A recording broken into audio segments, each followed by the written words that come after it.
देश और दुनिया की तमाम छोटी और बड़ी खबरों के लिए हमारे चैनल को सब्सक्राइब करना न भूलें और बेल का बटन जरूर दबाएं। नमस्कार दोस्तों, आप देख रहे हैं देश लाइव और आपके साथ मैं हूं आशिमा त्यागी। दोस्तों, ये सवाल अब जोरों से उठने लगा है कि क्या सचिन पायलट के बयान के बाद असदुद्दीन ओवैसी की पार्टी यानी एआईएमआईएम को इंडी गठबंधन में यानी इंडिया गठबंधन में एंट्री मिलने जा रही है। आज इसी सवाल के साथ चर्चा की शुरुआत करेंगे और अगर ऐसा होता है तो इसका सबसे बड़ा राजनीतिक असर कहां पड़ेगा। जवाब साफ है कि बिहार में, क्योंकि बिहार में ही 2020 के विधानसभा चुनावों में ओवैसी ने हैरत अंगेज प्रदर्शन करते हुए 5 सीटें जीती थी और अब 2025 के विधानसभा चुनावों से पहले माहौल बदलने के जो संकेत हैं वो दिखने लगे हैं दोस्तों। तो आज हम इसी पर चर्चा करेंगे, लेकिन उससे पहले आप लोगों से हमेशा की तरह ये अपील, इंसाफ की आवाज को बुलंद करने के लिए और सच्ची पत्रकारिता के लिए हमारा सहयोग करें। साथ ही डिस्क्रिप्शन में दिए गए लिंक को ओपन कर ज्वाइन बटन दबाकर आप हमसे यानी देश लाइव से सीधा जुड़ सकते हैं दोस्तों। तो देश लाइव आपके लिए ऐसे मुद्दे लेकर आता रहे तो हमारा ज्यादा से ज्यादा सहयोग कीजिए। चलिए बढ़ते हैं आज की चर्चा में आगे। दरअसल हाल ही में कांग्रेस के वरिष्ठ नेता और राहुल प्रियंका के सबसे करीबी माने जाने वाले सचिन पायलट ने एआईएमआईएम से गठबंधन को लेकर जो बयान दिया है उसने राजनीति के गलियारों में हलचल मचा दी है दोस्तों। सचिन पायलट ने कहा कि मैं हमेशा देखता हूं कि ओवैसी बीजेपी के खिलाफ बातें करते हैं। अगर सभी ऐसे दल साथ आते हैं तो हमारा जो गठबंधन है वो मजबूत होगा और हर वैसा दल जो ऐसे अगर बात करें तो हर वैसा दल जो एंटी एनडीए है और उनके खिलाफ लड़ रहा है उससे गठबंधन कर सकते हैं। पायलट का ये जो बयान है कोई सामान्य राजनीतिक बयान नहीं है दोस्तों, बल्कि एक संकेत है, इशारा करता है कि एक ऐसा संकेत जो ये बता रहा है कि इंडिया गठबंधन अब रणनीतिक स्तर पर ओवैसी जैसी पार्टियों को भी अपने साथ जोड़ने पर विचार कर सकता है। अगर ऐसा होता है तो ये बहुत महत्वपूर्ण हो जाएगा और इसका प्रभाव गहरा पड़ेगा। अब सवाल ये है दोस्तों कि अचानक ओवैसी के प्रति कांग्रेस के सुर नरम क्यों पड़ रहे हैं। दरअसल बिहार में विपक्षी गठबंधन आरजेडी कांग्रेस ने 2020 में एआईएमआईएम के प्रभाव को कमतर आंका था। ओवैसी ने सीमांचल के इलाके में मुस्लिम वोटों पर असर डालते हुए 5 सीटें जीत ली और कई जगहों पर आरजेडी कांग्रेस के प्रत्याशियों को नुकसान पहुंचाया। उसी चुनाव के दौरान ओवैसी ने कई बार कांग्रेस और आरजेडी को साथ आने का प्रस्ताव दिया था, लेकिन उन्हें नजरअंदाज कर दिया गया। अब जब 2025 में फिर से चुनावी समर की आहट है तो विपक्ष ये समझ रहा है कि मुस्लिम वोटों को विभाजित रहने देना सीधा बीजेपी के पक्ष में जाएगा। आप समझ रहे हैं दोस्तों। अब दूसरे पहलू पर अगर नजर डालें तो दूसरा पहलू यह है कि ओवैसी के विरोधियों ने हमेशा उन्हें बीजेपी की बी टीम कहकर निशाना बनाया है, लेकिन सचिन पायलट के बयान ने इस नैरेटिव को भी झटका दिया है। जब पायलट खुद ये कह रहे हैं कि ओवैसी लगातार बीजेपी के खिलाफ बोलते हैं, एंटी बोलते हैं और ऐसे दलों को साथ आना चाहिए, तो फिर यह सवाल वाजिब है कि क्या अब कांग्रेस भी ये मान रही है कि ओवैसी बीजेपी की मदद नहीं बल्कि उसकी सीधी लड़ाई लड़ रहे हैं, उससे सीधी लड़ाई लड़ रहे हैं।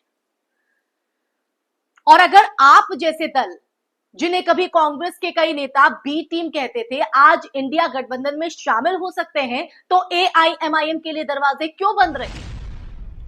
दोस्तों, यहां यह समझना भी जरूरी है कि बिहार का राजनीतिक गणित मुस्लिम यादव समीकरण पर टिका हुआ है। मुस्लिम वोटर की अगर बात करें तो लगभग 17 से 18% है और सीमांचल जैसे इलाकों की अगर बात करें तो ये आंकड़ा 40 से 50% तक पहुंचता है। ऐसे में ओवैसी का प्रभाव सीमित होते हुए भी निर्णायक साबित हो सकता है। अगर कांग्रेस और आरजेडी उन्हें अपने साथ लेते हैं तो मुस्लिम वोटों का जो विभाजन है वो करीब असंभव हो जाएगा और इसका सीधा नुकसान बीजेपी जेडीयू गठबंधन को होगा दोस्तों। अब ऐसे में इसलिए सचिन पायलट का ये जो बयान ओबीसी के समर्थन में आया है वो महत्वपूर्ण हो जाता है। कांग्रेस और इंडिया गठबंधन की रणनीति में भी बदलाव अब दिखाई दे रहा है, क्योंकि 2024 के लोकसभा चुनावों में जो नतीजे आए उन्होंने विपक्ष को ये सिखा दिया कि मतों के बिखराव से ही बीजेपी को फायदा होता है।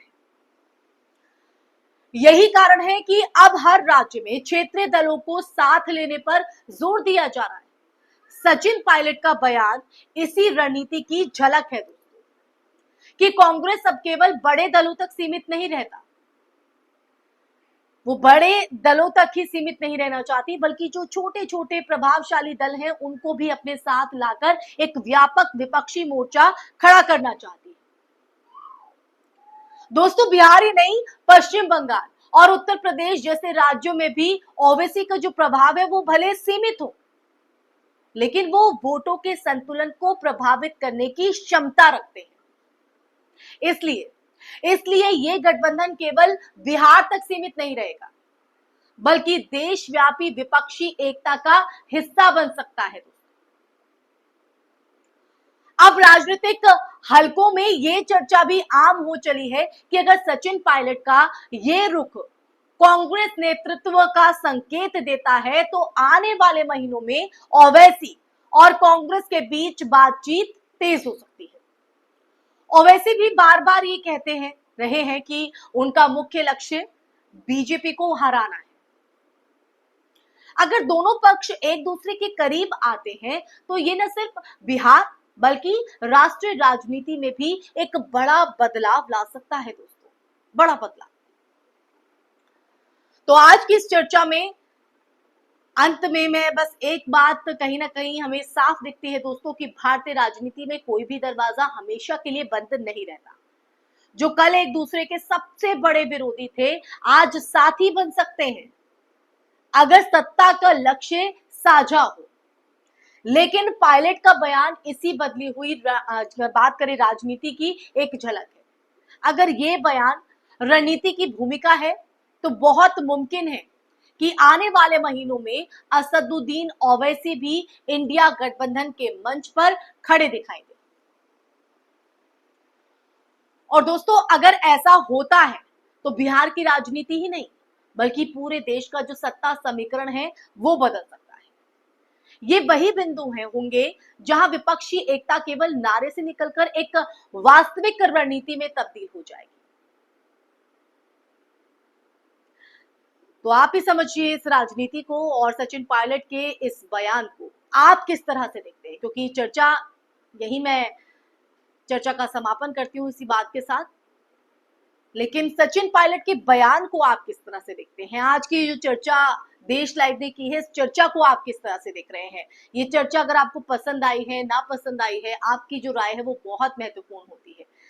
इसको सुनने के बाद आपके मन में क्या विचार है जरूर साझा कीजिएगा, कमेंट बॉक्स में कमेंट करके जरूर बताइएगा दोस्तों। और साथ ही साथ इस वीडियो को ज्यादा से ज्यादा शेयर भी कीजिएगा और हमारे चैनल देश लाइव को सब्सक्राइब करना नहीं भूलिएगा।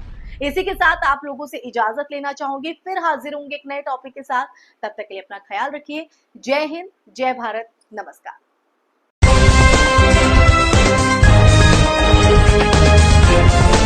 देश और दुनिया की तमाम छोटी और बड़ी खबरों के लिए हमारे चैनल को सब्सक्राइब करना न भूलें और बेल का बटन जरूर दबाएं।